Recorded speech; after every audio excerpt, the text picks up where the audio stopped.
Olá, vamos conversar sobre uma coisa fundamental para a nossa democracia, os direitos políticos. Muita gente pensa que é só sobre votar, mas a história é bem mais complexa.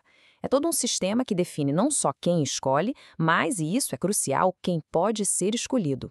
Então, nessa nossa análise, a gente vai desvendar esse mapa, essa verdadeira jornada do cidadão, desde o poder do voto até todos os degraus que alguém precisa subir para se tornar um candidato. Vamos lá?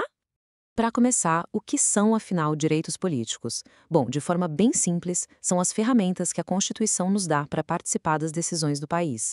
É o jeito como a soberania popular, ou seja, o poder que vem do povo, acontece na prática. E isso vai muito além de ir à urna, viu? Envolve toda a nossa interação com a estrutura do poder. E esse poder todo se divide em duas grandes frentes. De um lado, o que a gente chama de direito ativo, que é o nosso poder de escolher, de votar em quem vai nos representar. Do outro lado, tem o direito passivo, que é a chance de uma pessoa ser escolhida, de se candidatar para representar os outros. A nossa conversa de hoje vai seguir exatamente esses dois caminhos. E olha só o nosso roteiro. A gente começa com as regras do voto, que é a base de tudo. Depois, vamos ver o que é preciso para alguém se candidatar. Na sequência, a gente explora o que pode impedir uma candidatura e, por fim, vamos entender o papel central dos partidos políticos. Tudo pronto? Então, vamos em frente. Primeira parte da nossa jornada, as regras do voto. Esse aqui é o pilar de qualquer democracia, né? É o ponto de partida para a participação de todo mundo. Vamos ver em detalhes como isso funciona no Brasil. O voto por aqui tem características bem claras, pensadas para garantir que ele seja justo. Ele é direto, porque a gente escolhe a pessoa sem intermediários, é secreto, para proteger a liberdade de cada um, universal e com valor igual para todos, e periódico, ou seja, acontece de tempos em tempos. E, claro, tem a famosa obrigatoriedade, que vale para a maioria, mas com algumas exceções importantes. Então, como funciona essa história de obrigatoriedade? A regra geral é, entre 18 e 70 anos, o voto é compulsório, mas ele se torna uma escolha, ou seja, facultativo, para os analfabetos, para quem tem mais de 70 anos e para os jovens de 16 e 17 anos. É um sistema que busca incentivar a participação, mas que também respeita algumas condições individuais. E que não pode, de jeito nenhum, se alistar para votar. A regra é bem específica. Estrangeiros, por uma questão de nacionalidade, e os jovens que estão prestando o serviço militar obrigatório. No direito, eles são chamados de inalistáveis. Certo, o direito de votar a gente já entendeu. Agora, vamos virar a moeda e olhar para o outro lado. O que é preciso para ser votado? Chegou a hora do checklist do candidato. Para alguém se candidatar, existe uma lista de condições que não dá para pular. Primeiro, as mais básicas. Ser brasileiro e estar com os direitos políticos em dia. Depois, as eleitorais. Ter o título de eleitor, morar na região onde vai concorrer e, um ponto crucial, ser filiado a um partido político. E, para fechar, tem que ter idade mínima para o cargo. E por falar em idade, tem um macete ótimo para nunca mais esquecer as idades mínimas. Anota esse número: 35, 30, 21, 18. Parece um número de telefone, né? Mas, na verdade, esse é o código que guarda as idades mínimas para os principais cargos eletivos do nosso país. E aqui está a tradução desse nosso telefone. 35 anos é a idade para concorrer aos cargos mais altos, como presidente ou senador. 30 anos para ser governador.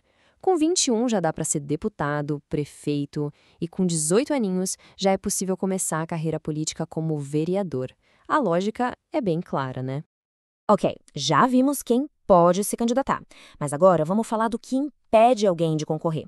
Essas são as chamadas barreiras de elegibilidade, como se fossem as faltas no livro de regras da democracia. E existem dois tipos de barreiras. A primeira é a absoluta, que é o impedimento total para qualquer cargo que seja, como no caso dos analfabetos.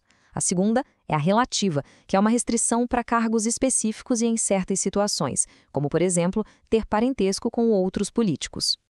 Então, quem são os absolutamente inelegíveis? A lista é bem curta. Primeiro, os inalistáveis, que a gente já viu, estrangeiros e os conscritos. E junto com eles, os analfabetos. E aqui tem um detalhe interessante. Eles podem votar se quiserem, mas a Constituição os impede de serem votados. Já na inelegibilidade relativa, o caso mais famoso é a regra do parentesco. Ela foi criada para evitar a formação de dinastias políticas. Basicamente, parentes próximos de um presidente, governador ou prefeito não podem se candidatar na mesma área de influência deles. A única exceção é se a pessoa já tiver um mandato e estiver tentando a reeleição. Muito bem. Agora a gente chega numa peça que é simplesmente fundamental e obrigatória nesse xadrez político brasileiro. Os partidos, que são o único veículo para qualquer candidatura. E a regra aqui é taxativa, não tem exceção. No Brasil, não existe candidatura independente avulsa. A Constituição exige que todo e qualquer candidato esteja filiado a um partido político. São eles, os partidos, os únicos que podem registrar as candidaturas na Justiça Eleitoral. Só que não é só criar um partido e pronto. Para ter acesso a recursos importantes, como o fundo partidário e o tempo de propaganda na TV e no rádio, os partidos precisam provar que eles têm um apoio popular de verdade. É aí que entra a cláusula de barreira. Ela funciona como um filtro, uma meta de desempenho para fortalecer os partidos com mais representatividade. E como um partido consegue passar por essa barreira? Existem dois caminhos. O primeiro é pelo voto popular. O partido precisa ter 3% dos votos válidos para deputado federal em todo o país e bem espalhado entre os estados. O segundo caminho é pela força da bancada, eleger pelo menos 15 deputados federais, também com uma boa distribuição pelo Brasil. Bom, percorremos o caminho completo, desde o voto até a candidatura. Agora é hora da gente conectar todos os pontos e fazer aquele resumo com as lições mais importantes de toda essa jornada. Então, o que a gente aprendeu hoje? Primeiro, que o poder político tem duas faces, a de votar e a de ser votado. Vimos que votar é um dever para a maioria, mas uma escolha para alguns. E para se candidatar é preciso passar por um checklist bem rigoroso de condições. No meio do caminho existem barreiras claras que impedem certas candidaturas. E, por fim, que toda essa engrenagem gira obrigatoriamente através dos partidos políticos. No fim das contas, tudo volta para este princípio fundamental que está lá na nossa Constituição.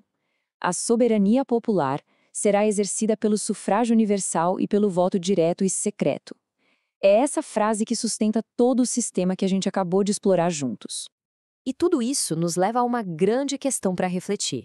Com todas essas regras, condições e barreiras que a gente viu, será que o sistema político brasileiro consegue encontrar aquele equilíbrio perfeito entre garantir uma representação justa para todos e, ao mesmo tempo, cobrar a devida responsabilidade dos políticos?